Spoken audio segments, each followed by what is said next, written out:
Cross Guild versus the world government, Buggy finding the One Piece and becoming Pirate King before Shanks, Sabo's fate and reunion with the revolutionaries including Dragon, what really happened at Marijoa, and more. Make sure to stay tuned for this insane chapter. Chill at Pirate King Within like Buggy did this chapter, and smash that like button if you want to see more videos like this one. Make this the video you join the Nakama if you haven't already by subscribing and hitting that notification bell to turn on all notifications so you don't miss future One Piece videos and updates. This chapter is called Let's Take It, and it starts with the major death of Vice Admiral T-Bone. We're told the news of this adored man's death, who was adored by both Marines and citizens, is spreading like wildfire. The death, we're told, sent a shock around the world, but the Navy has not revealed the cause behind the death yet. Luckily, it is about to be revealed to us, and it's big. It's revealed in conversation with Sengoku and Tsuru that they don't know about the culprit yet, but they do know that the culprit's family is overjoyed. This will make more sense in a second. Sengoku continues saying the world's going to hell, and they've been stabbed in the back by those they protect. He can't stand it. It's no longer just pirates who want riches. If a bounty is placed on a Marine, anyone would want a piece of that. Of course, this makes us think of Cross Guild immediately, and it seems like the genius idea that I love of putting bounties on Marines is finally being felt. Tsuru explains that Pepe Kingdom, where the death occurred, has over 1,000 people dying of starvation per year. Poverty and money can sway people in wild ways, which is a great point. She says she's not agreeing with the criminal at all, obviously, but if that was Buggy's goal, she says they've starkly underestimated Buggy. I love how Buggy accidentally keeps being overestimated to the point where even as a Yonko, people are thinking they underestimated him. It's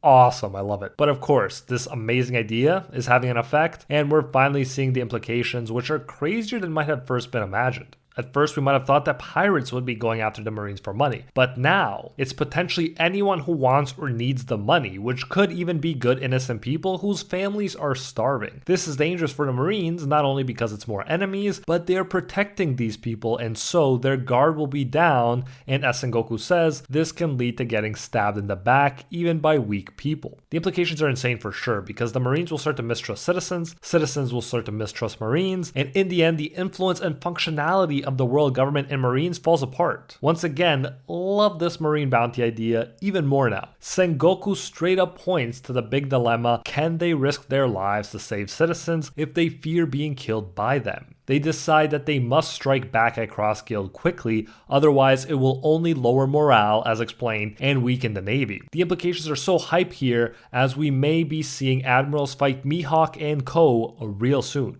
I bet they are severely regretting going after Mihawk after disbanding the Warlord system, and I love it. I also love this next hilarious line where Sengoku asks where is Garp because he wants to tell him about a new flavor of rice cracker that came out. So funny picturing the bromance of these OP legends and how they get excited about stuff like new rice cracker flavors as the world burns around them. It is only then that they learn Garp went with Sword to save Kobe on Pirate Island, and they freak out, showing that as usual Garp is doing whatever he wants and not asking for permission. We then see what is pretty much the same issue, but from the Cross Guild perspective. We get the man who just looks like an ordinary dude thanking Buggy, one of the kings of the underworld and the superstar of evil, for sending money to his family. Buggy is pretty kind here, saying of course, he wiped out a Navy Vice Admiral all by himself, and that's some evil charisma. Buggy lets us know that all the Marines were left in shambles that day. He even points out that if they find the man in front of him, they are sure to cut off his head. But as predicted by Tsuru, he did it for his family. Thus, he's okay even if he never sees his family again.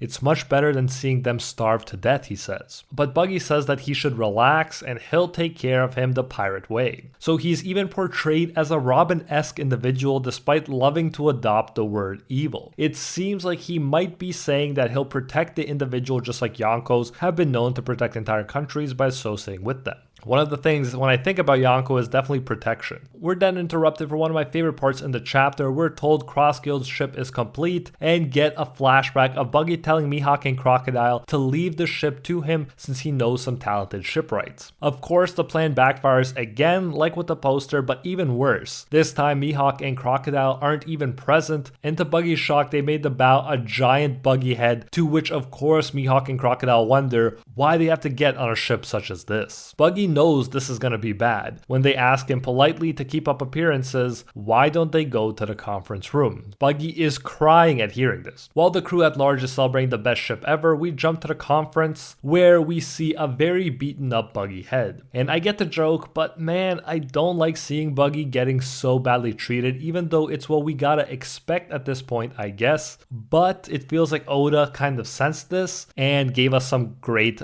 Buggy epicness soon, so just wait for that. But currently, Buggy is begging for them just to kill him already. Crocodile, meanwhile, is talking about some interesting stuff. He says the public's opinion of Cross Guild is excellent and the Navy is slowly but surely becoming more aware of their threat. And he's spot on, as we just saw. Their utopia is mentioned, a military state that is not threatened by force because they have overwhelming power. One way to get there is to obviously weaken other powers like the world government, which they've been doing, and it's not hard to understand why Mihawk would like this because he wants to be left alone, and he could be left alone in such a utopia, no annoying marines chasing him anymore. They need a lot of money for this, but when he hears about wealth and power, Buggy speaks his mind to the two and it's refreshing. He's not just being a quiet punching bag, but asks them, are you guys still even pirates? Because they have been looking for the One Piece so half-heartedly. He continues saying that Shanks made his move. They were both on Roger's ship, and for certain reasons, as we know, couldn't go to Laugh-Tale. Fundamentally, he's talking about dreams coming true right now. He asked them what did they want to be when they were younger. Buggy says he abandoned his dream because he was around someone like Shanks, so full of promise he felt inadequate.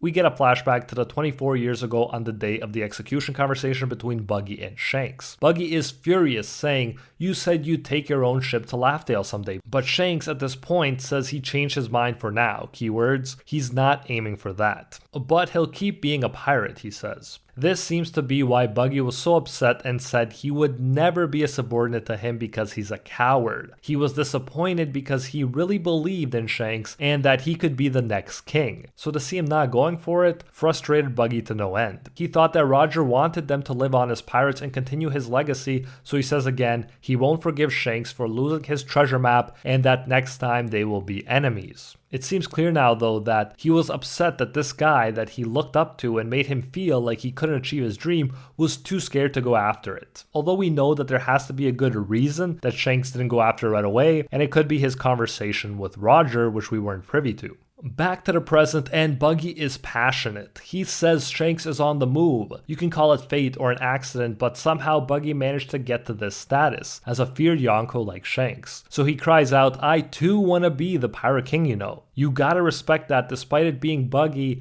he has never truly given up on his dreams, and Oda really respects that in his characters, as do most of us. So he's really giving Buggy some love here. He says power and wealth, they could get it all. It's honestly not a surprise so many people follow him after this scene and speech. He says, let's go get it, the pinnacle of treasure. Crocodile interrupts him with some sand, it looks like, and even Mihawk says he can't sweet talk them. Crocodile is very rational, unlike Buggy, and to be honest, unlike a pirate king. He speaks about not having plans or preparations yet. Mihawk is shocked that Buggy is saying he's prepared to fight Red Hair, Blackbeard, and Straw Hat. And then a transmitter snail is about to activate at, of course, the perfect time, so everyone can hear Buggy's inspirational, passionate words, and even how he talks down to Mihawk and Crocodile. First, he says they don't have to beat the other Yonko, but outwitting them will do. The treasure is up for grabs, just watch me. You'll see the power of this one word, which I assume is referring to the two words One Piece. All pirates went to sea in search of this, he says. And then we hear the click, and even as Buggy is being stepped on, he says, you guys, what did you dream of when you first set out to sea? Your lives roared as you never knew if your next breath was your last. You're now a bunch of spineless cowards for being complacent. Not only does he say this to Mihawk and Crocodile,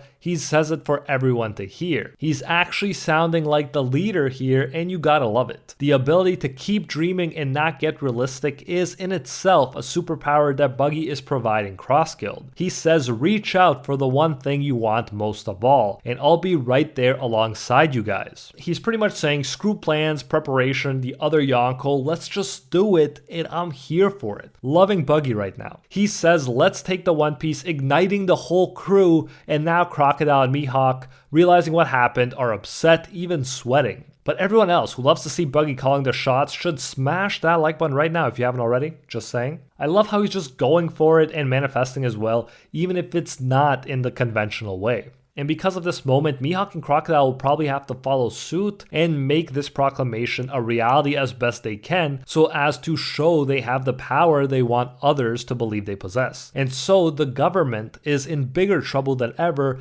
and everyone is on the move for the One Piece right now. Can it get any more hype right now? That is an honest question. We then jump to the craziest part of the chapter, or the beginning of it. We jump to the revolutionaries, and it's hilarious how they see a ship and one dude just bets that it's gonna be Sabo. It's perfect, and it seems like he just used a telescope he seems to be eating to figure it out beforehand. And as a longtime One Piece fan, none of this surprises me. Even Dragon and Ivankov are there to hear the news, so finally they can clear things up because Dragon was not happy when Sabo was thought to have killed Vivi's dad. Sabo explains that this ship he's on is a ship from Lulusia, and not only was he not on the island when that explosion happened, he has Lulusia people on his ship who he appears to have saved as well. What a boss. He explains that he couldn't jam the signal at the time and it could have been intercepted, so he made a noise 3 times to signal that he was being monitored. He says he wasn't even on Lulusia, he staged the whole thing. It's interesting to see tricks like these still being pulled.